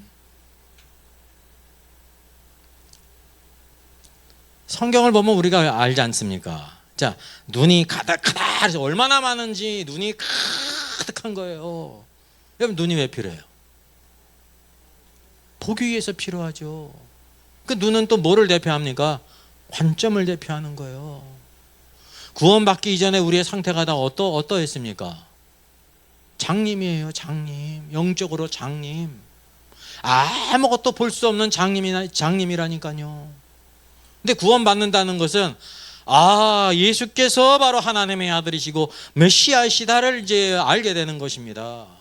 그리고 그분의 영광을 보게 될 때 주님을 따르는 사람이 되죠. 그럼 마태복음 20장 29절에 맹인 두 사람이 길가에 있어요. 이제 마태복음에는 맹인 두 사람이에요. 그러면 이제 이 맹인이 성경을 보면 이걸 발견해야 되는데 마가복음 10장 46절에는 맹인 거지 바디메오로 기록되어 있습니다. 어디가 맞아요? 여러분, 이런 딜레마를 해결하지 못한 사람은 복음서가 어떤 메시지인지를 모르는 거예요. 근데 이 메시지가 낮은 메시지가 아니라 깊은 메시지예요. 그러니까 많은 사람들은 피해가고 싶죠. 성경은 오류가 없어야 되는데 명백히 오류잖아요. 바디메오 한 사람하고 맹인 두 사람하고는 전혀 틀리지 않습니까? 그러니까 스물쩍 넘어가는 거예요. 왜? 건드려가지고 이게 부스럼이 나면 안 되거든요. 하나님 말씀에 이렇게 하자가 생기면 큰일 나지 않습니까? 우리가 도와줘야지. 그래서 눈 감고 지나가든지 또 이런 것도 모르고 지나가든지 그러잖아요. 어느 게 맞습니까? 또 비교해 볼까요? 마가복음 10장 35절에 세베대의 아들 야고보와 요한이 이제 영광을 구했습니다. 주님께서 보좌에 앉게 될 때 오른쪽 왼쪽에 앉게 해달라고. 예? 여러분, 예수님이 이 땅에 계실 때 맹인을 만났는데 맹인 두 사람일까요? 한 사람일까요? 한 사람이에요. 맹인 거지 바디메오예요. 그 사람이. 마가복음은 예수님께서 우리를 죽기까지 섬기신 소이신 그리스도를 우리에게 보여주고 있는데 그분이 행하신 그대로 보여주고 있는 거예요. 순서대로. 역사적인 순서와 함께 있는 그대로 보여주고 있는 거예요. 마태복음은 뭐냐면 마태복음은 예수 그리스도는 왕이시다라는 걸 보여주고 있는 것입니다.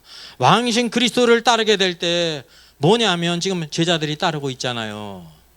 그들이 겉으로는 제자였지만 주님이 보실 때는 뭐였냐면 맹인이었습니다.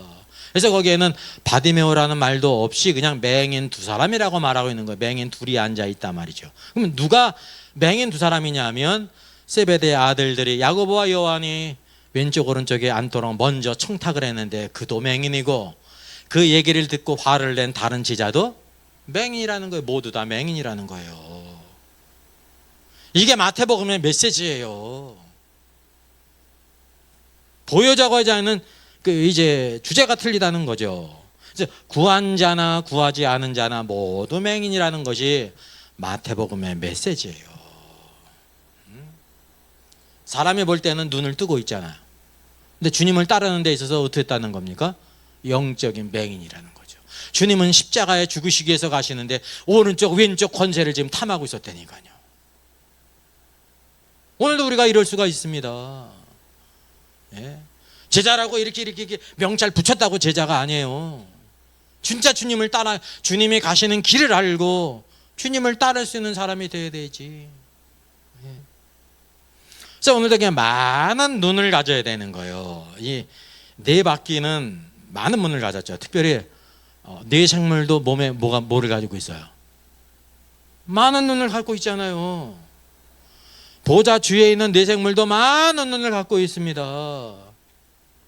예수님께서 또 계시록에 보기에는 눈을 몇 개나 갖고 계세요? 7눈을 가지고 계시대. 그러면 예수님이 7눈을 가지고 계시니까 눈이 그냥 장애자 병신이라는 거예요? 눈이 7이면 병신이잖아요. 그 뜻이 아닙니다. 영적인 의미로서 완전한 수의 눈을 가지고 계신 분이라는 걸 우리에게 보여주고 있습니다. 그러니까 영도 마찬가지예요. 7영이거든요. 7영. 완전수거든요. 완전수.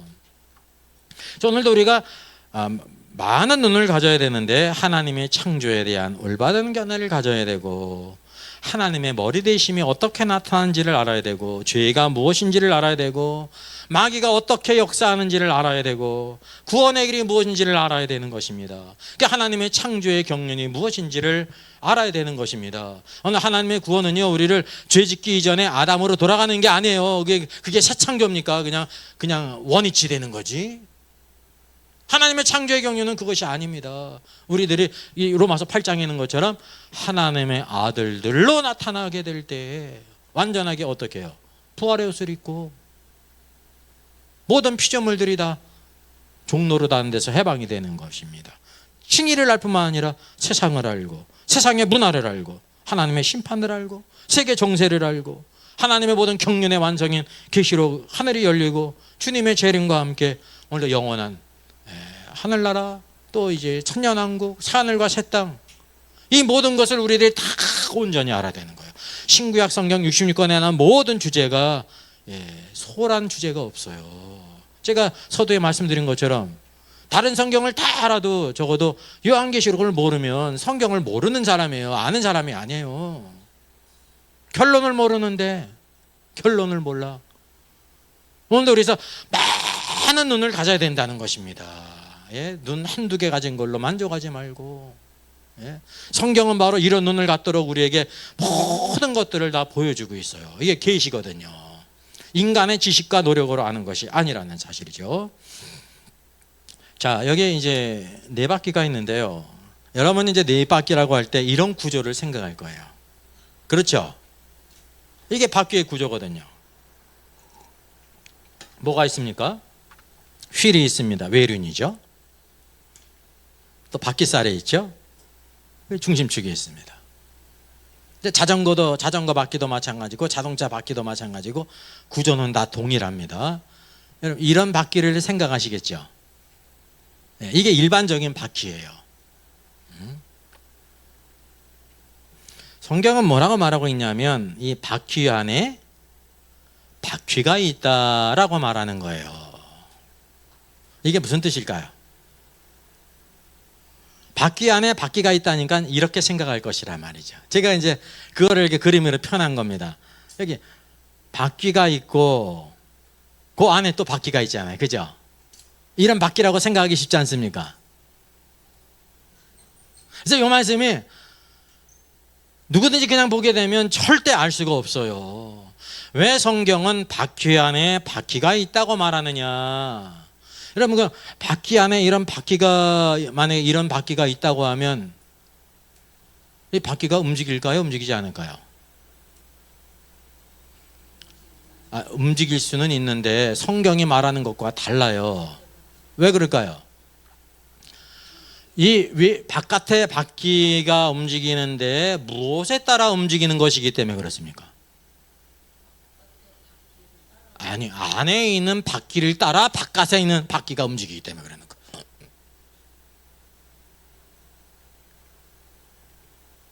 성경이 말씀하고 있는 거는 이게 무슨 뜻이냐면 바깥에 바퀴가 있을 뿐만이 아니라 안에 바퀴가 있다는 거예요.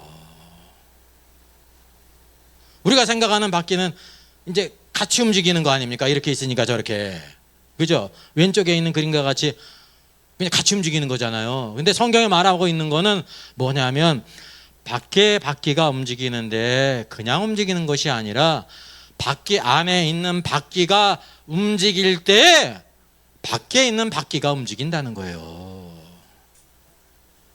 그러니까 첫 번째 그림과 두 번째 그림의 차이가 바로 뭐예요? 이 땅의 바퀴는 중심축도 있고 바퀴살이 있지만 이 바퀴는 뭐가 없어요? 중심축이나 바퀴살이 없는 거예요. 왜? 이 바퀴 안에 또 다른 바퀴가 있기 때문에. 예? 이것이 바로 바퀴 안에 바퀴가 있다는 뜻이란 말이죠. 그럼 이게 무엇과도 같으냐면 오늘도 이 바퀴에 있는 바퀴는요, 오늘도 이 땅에 있는 교회와 같습니다. 오늘도 교회가 하늘에 있어요? 땅에 있어요? 땅에 있잖아요. 바퀴가 하늘에 있어요? 땅에 있어요? 땅에 있잖아요. 바퀴는 땅에서 움직여야죠. 세상의 빛이라 그랬잖아요. 세상은 땅이에요? 하늘이에요? 땅이거든요. 교회는 어디서 움직여야 되는 거예요? 사역이 땅에 있다니까요. 여러분, 교회는 땅에 있는 거예요. 몸인 교회 같고. 근데 교회의 머리이신 그리스도는 어디에 계셔요? 머리이신 그리스도는 하늘에 계신다니까요. 교회가 움직이는데 어떻게 움직이는 거예요? 누구의 뜻대로 움직이는 거예요? 머리이신 그리스도고 그리스도께서 보내신 성령을 따라 움직이는 건 그게 교회거든요. 지금 이 양자의 관계를 바퀴 안에 바퀴가 있다는 것을 통해서 우리에게 보여주고 있는 것입니다. 자, 보세요. 바퀴 안에 바퀴가 있다. 그래서 여기 그 네 둘레로 돌아가면서 눈이 가득하다 그랬어요. 눈이 가득한 이 바퀴가 바퀴 안에 바퀴가 있는 것으로 나타났습니다. 이건 이제 지나간 거죠. 그래서 오늘도 우리가 하나님께서 보이시는 바퀴는 이 땅의 바퀴와는 그런 종류가 다른 특별한 바퀴다라는 걸 여기에서 보여주고 있습니다. 사실 이 땅의 바퀴에서도 바퀴 안에 눈이 있는 바퀴가 어디 있어요? 없잖아요. 이게 아주 독특한 것입니다. 내 생물도 그러하고 이 바퀴도 그러하다는 거죠. 그래서 이 바퀴가 또한 크고 매우 높고 매우 무섭다는 것입니다. 왜냐하면 위험이 있어요. 가장 큰 위험이 있는 것이기 때문에. 그래서 네 바퀴와 네 생물과 네 바퀴의 상호관계를 한번 보겠습니다. 자, 그러면 그 생물들이 갈 때에 바퀴들도 그 곁에서 가고 라고 말하고 있습니다. 생물들은 위에 있잖아요. 하나님 보좌 위에 있는데 생물들이 갈 때에 바퀴들도 그 곁에서 간다는 거예요. 그리고 그 생물들이 땅에서 들릴 때에 바퀴들도 들린다는 거예요. 그럼 여기에 뭐를 보여주고 있습니까? 네 생물이 바퀴를 따른다는 것을 보여주고 있습니까? 여기 선우가 있잖아요. 선우가. 무엇이 움직이는 대로 바퀴가 움직인다는 거예요? 자, 보세요. 그럼 바퀴가 네 생물을 따른다는 겁니까? 네 생물이 바퀴를 따른다는 겁니까? 바퀴가 네 생물을 따른다는 거죠. 이 관계를 보여주고 있는 거예요. 바퀴가 네 생물을 따라 같이 움직인다라는 걸 보여주고 있는 거예요. 이게 바로 하늘 위에 있는 것과 땅에 있는 것과의 동역이에요. 눈에 보이지 않지만 이와 같은 놀라운 그런 데칼코마니아 같은 동역을 보여주고 있다는 거죠. 그뿐만이 아닙니다. 성령님과 내 생물과 내 바퀴의 상호관계를 마지막으로 오늘 보게 됩니다. 20절 보게 되면 그 영이, 그래서 그 영이기 때문에 성령님을 가리키는 거예요. The Spirit. 이거를 잘 구별하셔야 돼요. 그 영이 어떤 쪽으로 가면, 여기 앞에 관계는 네 생물과 바퀴의 관계만을 나타내는데 여기는 또 어떤 관계까지 우리에게 보여주고 있는 거예요. 그 영이신 성령님까지 보여주고 있는 거예요. 이 삼자의 관계, 성령님과 내 생물과 내 바퀴의 관계가 어떻게 이루어지는지를 보여주고 있는 것입니다. 그 영이 어떤 쪽으로 가면 생물들도 가려는 곳으로 가고, 그리고 바퀴도 그 곁에서 들린다라고 말하고 있습니다. 첫 번째 뭐를 따라 움직인다는 거예요? 그 영이. 내 생물이 그 영을 따라 움직이죠. 앞서서 말한 것처럼 그 생물이 움직이게 될 때 뭐가 또 움직여요? 바퀴가 움직인다는 거예요. 이게 삼자의 관계, 성령님과 내 생물과 바퀴의 관계가 어떻게 동력을 이루고 있는지를 보여주고 있습니다. 따로따로 움직이는 것이 아니다는 것이죠. 우리가 그래서 뭐를 보게 되냐면 오늘도 이 바퀴는 땅에 있지 않습니까? 땅에 있어요.